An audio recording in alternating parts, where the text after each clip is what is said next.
Alhamdulillah, alhamdulillahilladzi anzalal Qur'an fi syahri Ramadan hudal linnasi wa bayyinatin minal huda wal furqan. Allahumma fashalli ala Muhammadin nabiyil karim wa ala alihi wa sahbihi wa man tabi'ahu ila akhiril zaman. Asyhadu an la ilaha illallah wahdahu la syarika lah wa asyhadu anna Muhammadan abduhu wa rasuluh alladzi arsala rasulahu ilal kafatil jinni wal janni wal insan. Amma ba'du fa ya ibadallah usikum bitaqwallah fa innal jannata uiddat liman ittaqah. Qala ta'ala fil Qur'anil Karim, a'udzu billahi minasy syaithanir rajim. Ya ayyuhalladzina amanu taqullaha haqqa tuqatih wa la tamutunna illa wa antum muslimun. Wa qala ta'ala ya ayyuhalladzina amanu kunu qawwamina lillahi syuhada'a bil qist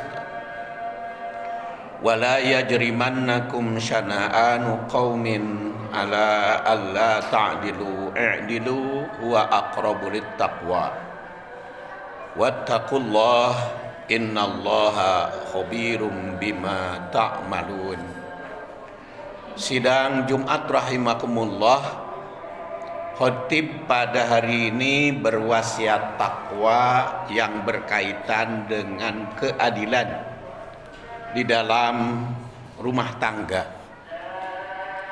Kita ketahui di dalam catatan sejarah pada masa jahiliyah masyarakat Arab itu cenderung mempraktekkan favoritisme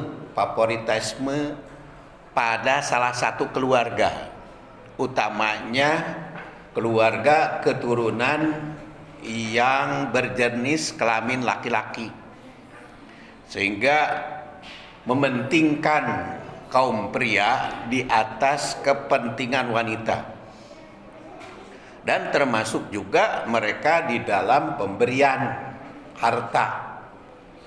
Jadi kalau ayat waris membedakan antara laki-laki dan perempuan bahwa hak laki-laki 2 kali perempuan, di masyarakat Arab itu perbedaan tersebut tidak menjadi problem berat, karena memang sudah biasa mereka memperlakukan urusan harta lebih penting kepada laki-laki dibanding dengan wanita.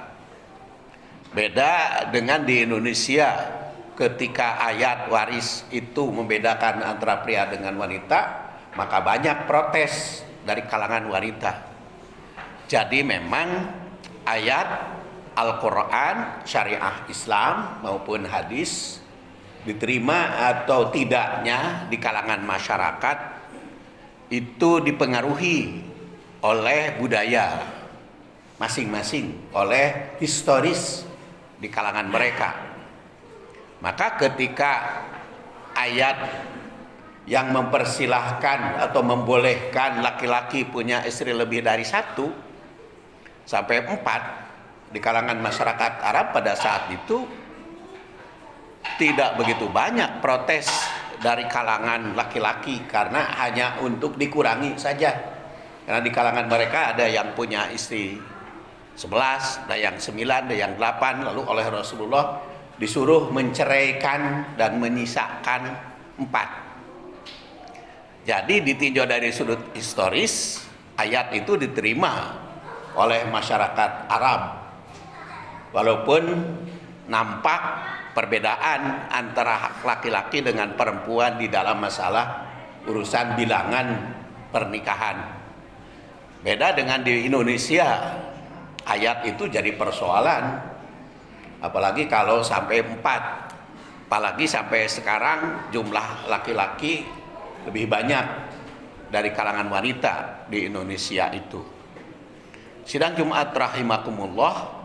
Jadi kalau ditinjau dari sudut historis, ayat pernikahan sampai membolehkan 4 itu, kalau di Indonesia historisnya tentu saja 1 perintahnya, karena yang dibolehkan sampai 4 itu harus memangkas yang punya lebih dari 4. Jadi kalau di Indonesia itu 1, jadi latar belakang ayat itu penekanan bagi bangsa Indonesia itu hanya 1 istrinya setiap pria tersebut.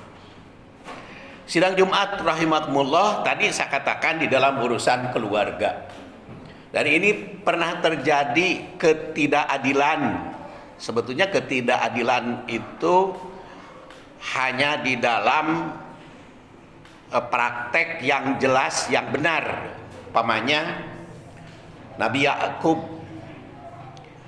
secara hukum adat ketika Nabi Yakub itu menjadi raja, bahwa raja itu diturunkan kepada anak yang paling besar, dan dari istri pertama itu perwarisan kerajaan, jabatan. Tapi Nabi Yakub saat itu sudah menginginkan untuk memberikan jabatan kerajaan itu kepada anak pengais bungsu, yaitu Yusuf.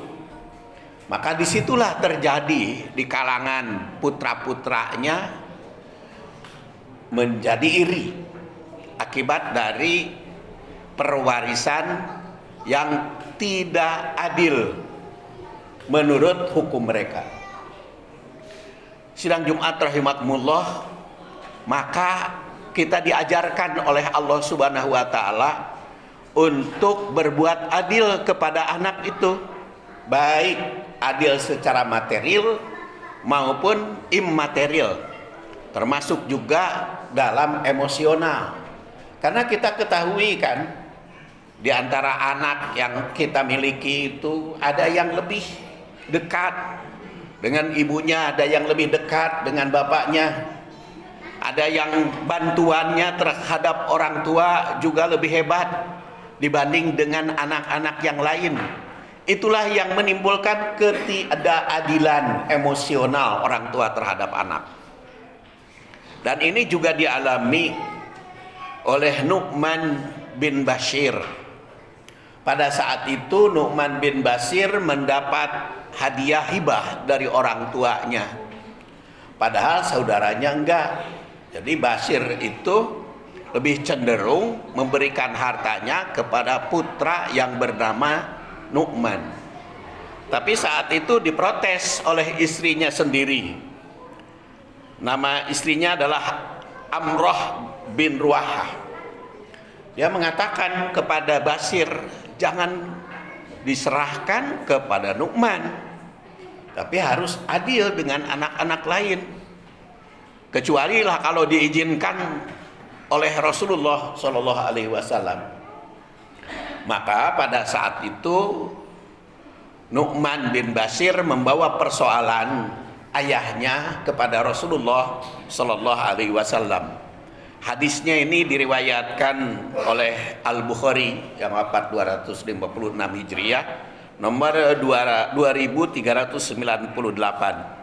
An Amir qala sami'tun Nu'man bin Bashir radhiyallahu anhuma wa huwa ala minbar yaqulu a'tani abi atiyatan faqalat Amrah bintu Ruwahah la arda hatta tushhida Rasulullah sallallahu alaihi wasallam. Kemudian datanglah fa'ata Rasulullah sallallahu alaihi wasallam, maka datanglah kepada Rasulullah sallallahu alaihi wasallam. Faqala, maka Rasulullah sallallahu alaihi wasallam bersabda, maka Nu'man itu mengatakan, inni utitu ibni min Amrah binti Ruwahah atiyatan fa amaratni an ushidaka ya Rasulullah. aku mendapat hadiah dari ayahku, yaitu bernama Bashir, tetapi tidak diizinkan oleh ibuku, yaitu Amrah bin Ruahah. Maka Rasulullah Shallallahu Alaihi Wasallam memanggil Bashir, bapaknya Nu'man itu. Beliau bersabda, "A'toita sa'iro waladik." Apakah engkau memberikan yang diberikan kepada Nu'man itu sama dengan yang diberikan kepada anak-anak yang lain? Qala, kata Bashir, la ya Rasulullah. Maka Rasul bersabda, fattaqullah wa'dilu baina auladikum. Bertakwalah kamu kepada Allah, maka bertindak adillah kepada anak-anakmu. Kemudian qala faraja'a faradda atiyatahu, dan kembali maka diubah pemberiannya itu. Jadi hadirin sidang Jumat, di dalam urusan hibah, memberikan orang tua kepada anak, tidak boleh membedakan satu sama lain. Harus merata, baik laki-laki maupun perempuan, kalau di dalam masalah hibah. Karena urusan lidzakari mislu hadil unsayain, laki-laki 2 kali lipat perempuan itu di dalam pembagian waris. Apa bedanya hibah dengan waris? Kalau waris itu berlaku setelah meninggal. Kalau hibah itu begitu diberikan maka hak milik pindah. Beda lagi dengan wasiat. Kalau wasiat itu berlaku setelah wafat, amanatnya ketika hidup dan berlakunya setelah meninggal, itu namanya wasiat. Jadi ada hibah, ada wasiat, ada waris. Itu semuanya hukumnya berbeda. Hibah bisa kepada siapapun tanpa pilih bulu. Tapi kalau harus anak, kalau memberikan hibah kepada anak harus rata, tidak boleh dibedakan antara yang satu dengan yang lain. Antara kakak dengan adiknya tidak boleh dibeda-bedakan, baik laki-laki maupun perempuan. Kalau hibah, kalau wasiat tidak berlaku untuk ahli waris. Pamannya wasiat untuk ahli waris supaya membagikan rata antara anak laki-laki dengan perempuan, itu tidak berlaku. Karena innallaha qad a'ta ala kulli dhi haqqin haqqahu fala wasiyata liwarisin. Sungguhnya Allah telah menetapkan hak waris masing-masing, maka tidak berlaku wasiat pada atau untuk ahli waris. Kita memang kalau sudah merasa mendekati mati, dianjurkan oleh Al-Quran surat Al-Baqarah agar berwasiat kepada orang tua. Tapi kepada orang tua itu bukan untuk orang tua. Amanatnya, pesannya kepada orang tua dan kepada keluarga. Tapi isi wasiat itu bukan kepada orang yang bakal mendapat waris. Sidang Jumat rahimakumullah, tentu hal ini memberikan pelajaran yang cukup banyak dari hadis yang berkaitan dengan peristiwa Nu'man bin Bashir itu. Yaitu yang pertama adalah keadilan di dalam ketakwaan itu merupakan nilai universal yang harus berlaku. Hanya adil itu maknanya macam-macam. Kalau adil dalam hibah harus merata.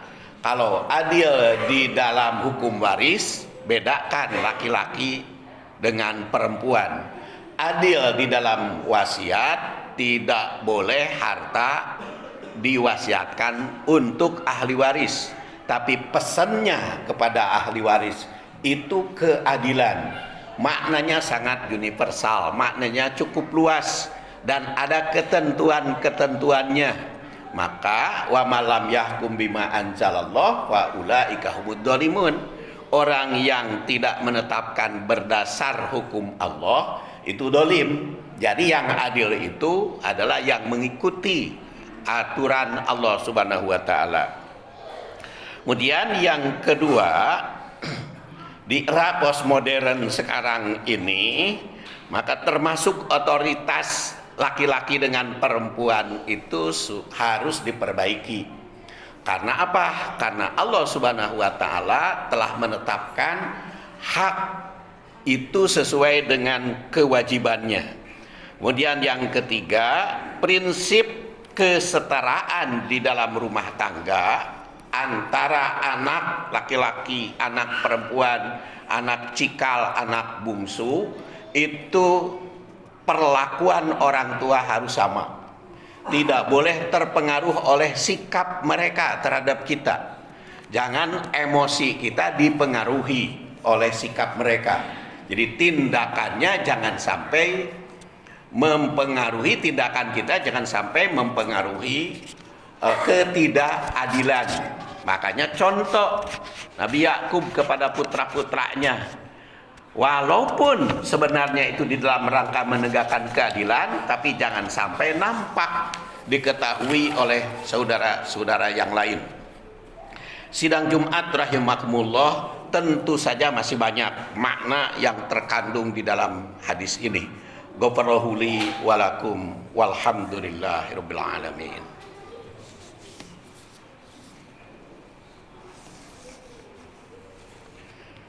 Alhamdulillahi wa kafa wassalatu wassalamu ala nabil mustafa wa ala ahli sidqi wal wafa. Asyhadu an la ilaha illallah wahdahu la syarikalah wa asyhadu anna Muhammadan abduhu wa rasuluh alladzi la nabiyya ba'dah. Qala ta'ala fil Qur'anil Karim, ya ayyuhalladzina amanu taqullaha haqqa tuqatih wa la tamutunna illa wa antum muslimun. Ibadallah, usikum bitaqwallah fa inna jannatahu iddat lil muttaqin. Sidang Jumat rahimakumullah, banyak pelajaran dari peristiwa di zaman Rasulullah sallallahu alaihi wasallam. Pertama, hukum hibah, wasiat, waris, adilnya itu berbeda. Kalau hukum di dalam hibah, adil itu harus merata, harus sama. Tidak boleh membedakan antara laki-laki dan perempuan. Dan tidak boleh dipengaruhi oleh emosi. Tindakan kita sebagai orang tua kepada anak harus sama. Baik anak itu lebih baik di antara yang lainnya, ataupun bagaimana sikap kita harus sama terhadap anak itu, baik anak laki-laki maupun anak perempuan. Karena membedakan laki-laki dengan perempuan dalam sikap dikoreksi oleh Rasulullah SAW, seperti peristiwa kepada Nu'man bin Bashir tersebut. Kemudian beda dengan urusan perwarisan, maka jangan sampai waris itu diwasiatkan oleh kita, karena la wasiata liwarisin. Jadi hukum warisan itu sudah baku, tidak bisa diubah. Walaupun di zaman postmodern seperti sekarang ini tidak ada perubahan, karena hukumnya berlaku sepanjang masa. Maka sidang Jumat rahimakumullah, memang di dalam menafsirkan ayat dan hadis ada pengaruhnya dari perkembangan zaman dan perubahan waktu. Maka reinterpretasi terhadap ayat dan hadis itu tidak boleh mengubah prinsip-prinsip utama yang tercantum di dalam Al-Quran dan Sunnah Rasulullah Sallallahu Alaihi Wasallam tersebut. Mudah-mudahan hadis ini menunjukkan gambaran kepada kita bagaimana sikap kita terhadap anak, bagaimana sikap kita terhadap keluarga yang lainnya, termasuk kepada tetangga dan masyarakat yang lebih luas dari itu. Allahumma salli wa sallim wa barik ala Muhammadin wa ala alihi wa sahbihi ajma'in. Allahumma inna nas'aluka ilman nafi'a wa imanan kamila wa rizqan halalan thayyiban wasi'an bi ghairi hisab. Allahumma ighfir lana wa liwalidina wa lil mu'minina yauma yaqumul hisab. Rabbana hab lana min azwajina wa dzurriyyatina qurrata a'yun waj'alna lil muttaqina imama. Rabbana atina fid dunya hasanah wa fil akhirati hasanah wa qina adzabannar. Subhana rabbika rabbil izzati amma yasifun wa salamun alal mursalin walhamdulillahi rabbil alamin. Aqimis shalah.